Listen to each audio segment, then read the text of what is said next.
I do not really know whether this is a real memory. Sometimes it's hard to distinguish, or something told me by my mother, or something I read about it. I don't remember seeing him write, but I know he wrote standing up over a kind of lectern, looking off into the distance, and as if listening to what his characters were saying,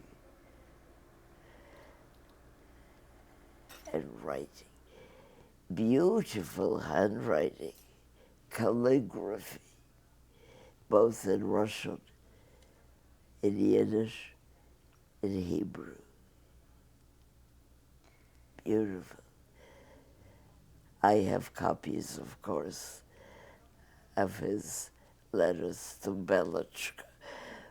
Belotchka in Odessa, from Papa Sholem Aleichem in America.